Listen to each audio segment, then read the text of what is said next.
3 नए सरकारी भर्तियों के नोटिफिकेशन जारी हो चुके हैं। ये 3 नई भर्तियां 3 अलग-अलग डिपार्टमेंट्स में जारी की गई हैं और तीनों के तीनों डिपार्टमेंट भारत सरकार के अंतर्गत कार्य करते हैं। यानी कि आप ये समझ के चलिए, भारत सरकार के ही तीनों वैकेंसी नोटिफिकेशन है और तीनों भारत सरकार के अंतर्गत नौकरियां जारी की गई हैं।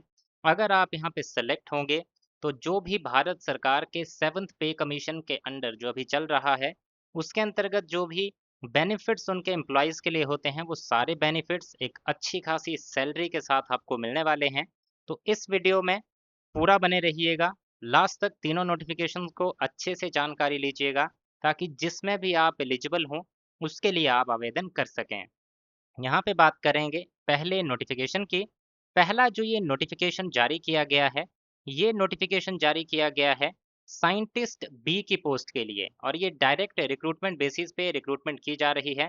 परमानेंट आपकी पोस्ट रहेगी, पक्की सरकारी नौकरी रहेगी और ये डिपार्टमेंट काम करता है ministry of electronics and information technology के अंतर्गत और डिपार्टमेंट का नाम है Indian computer emergency response team.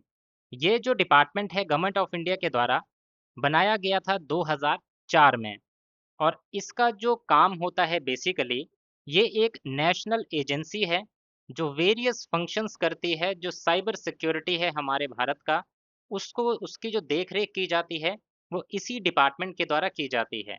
तो ये काफ़ी एक इम्पॉर्टेंट और रेप्यूटेड ऑर्गेनाइजेशन है भारत सरकार की, जिसमें अगर आप सेलेक्ट होते हैं तो एक अच्छा खासा पे स्केल आपको मिलेगा और अच्छी खासी एक रेप्यूटेड एंड रिस्पेक्टेड जॉब होगी आपकी। यहाँ पर साइंटिस्ट की पोस्ट के लिए आपका लेवल 10 का पे मैट्रिक्स रहेगा। स्टार्टिंग सैलरी आपकी मंथली 1 लाख से ऊपर की होने वाली है और इसमें आपके एप्लीकेशन फॉर्म भरे जा रहे हैं 17 अगस्त 2026 तक। अब ये साइंटिस्ट की जो वैकेंसीज हैं, ये आपकी निकली हुई हैं computer science and information technology में, जो कि है 83 vacancies.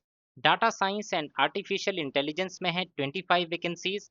Electronics and communication engineering में है 25 वैकेंसीज। इन वैकेंसीज के लिए अगर आप आवेदन करना चाहते हैं, तो आपको ऑनलाइन माध्यम से अप्लाई करना होगा। कैटेगरी वाइज वैकेंसीज का जो क्राइटेरिया है वो आप इस चार्ट में देख पाएंगे। नोटिफिकेशन टेलीग्राम चैनल पे दिया गया है, अभी हमारे टेलीग्राम चैनल पे जाइए, नोटिफिकेशन डाउनलोड करिए और इसमें पूरी जानकारी खुद से भी चेक करिए। यहाँ पर बताया गया है क्वालिफिकेशन क्या होनी चाहिए। तो आपने इंजीनियरिंग की डिग्री की होनी चाहिए, जो भी ब्रांचेज हैं उन ब्रांच में, या फिर मास्टर्स डिग्री की होनी चाहिए साइंस डिसिप्लिन्स में, या फिर एमसीए किया होना चाहिए। इन तीन में से कोई एक क्वालिफिकेशन होनी चाहिए। अगर बात की जाए कि इंजीनियरिंग कौन सी फील्ड में होनी चाहिए, तो उसकी पूरी लिस्ट यहाँ पे दी गई है, वीडियो पॉज करके यहाँ से देख सकते हैं, या फिर नोटिफिकेशन हमारे टेलीग्राम चैनल से डाउनलोड करके उसमें चेक कर सकते हैं।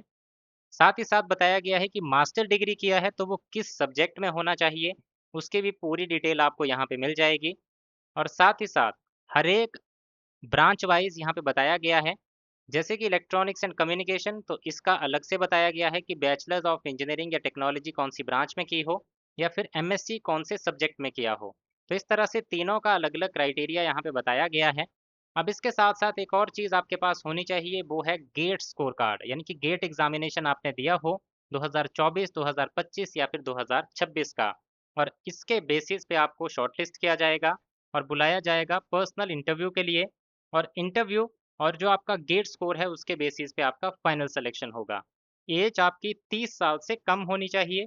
रिजर्व कैटेगरी में आते हैं, तो जो age relaxation government of India के द्वारा दिया जाता है वो यहाँ पर भी आपको दिया जाएगा। अब बढ़ते हैं नेक्स्ट नोटिफिकेशन की तरफ। ये नोटिफिकेशन है इंडियन एयर फोर्स का। इंडियन एयर फोर्स की ये सीधी भर्ती है, जिसमें आपकी रिक्रूटमेंट रैली कंडक्ट होने वाली है 31 अगस्त 2026 से और ये चलेगी 9 सितंबर 2026 तक। पूरे भारत में 2 जगह ये रिक्रूटमेंट रैली कंडक्ट होगी, एक न्यू दिल्ली में, दूसरा बेंगलुरु में। इसके लिए मेल और फीमेल दोनों एलिजिबल हैं। अग्निवीर वायु म्यूजिशियन भर्ती का ये नोटिफिकेशन है, जिसके लिए आपकी डेट ऑफ बर्थ 1 जनवरी 2005 से लेके 1 जुलाई 2009 के बीच में होनी चाहिए। और अगर क्वालिफिकेशन की बात करें, तो क्वालिफिकेशन में आपने 10th पास किया हो और इस लिस्ट में से 2 लिस्ट हैं, इसमें से कोई एक इंस्ट्रूमेंट आपको आता हो बजाने या उसमें आपकी प्रोफिशिएंसी अच्छी हो और कोई ना कोई एक्सपीरियंस सर्टिफिकेट आपके पास होना चाहिए।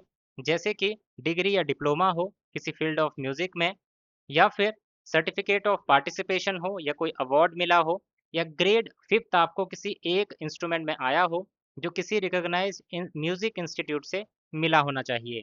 हाइट आपकी 162 होनी चाहिए, फीमेल कैंडिडेट हैं तो आपकी जो हाइट है वो यहाँ पे बताया गया है कि 152 सेंटीमीटर होनी चाहिए। अगर आप हिली एरिया से बिलोंग करते हैं तो 147 सेंटीमीटर क्राइटेरिया है। लक्षद्वीप से बिलोंग करते हैं तो 150 सेंटीमीटर का क्राइटेरिया है। इसके अलावा यहाँ पे बात करें सिलेक्शन की, तो यहाँ सबसे पहले आपका फिजिकल फिटनेस टेस्ट होगा। फिजिकल फिटनेस टेस्ट में आपका 1600 मीटर की रनिंग, 7 मिनट का समय, और फीमेल हैं तो 8 मिनट का समय। इसके बाद होंगे 10 पुशअप, 10 सिटअप्स, 20 स्क्वाट्स, जिसके लिए 1 मिनट का समय मिलेगा।